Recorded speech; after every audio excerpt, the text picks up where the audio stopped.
बोला तो बोला कौन विटामिन के डोज ले बेलू जानू हफ्ता में आकी रोज रोज ले बेलू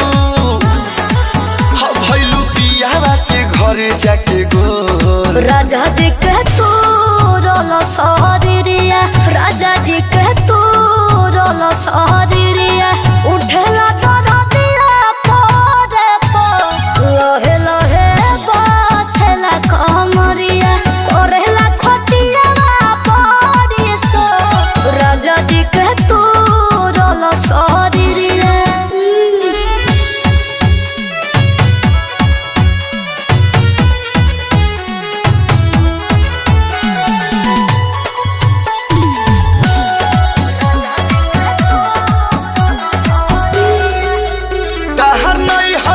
जान बड़ी न खड़ा रहे हमर सोने जवानी।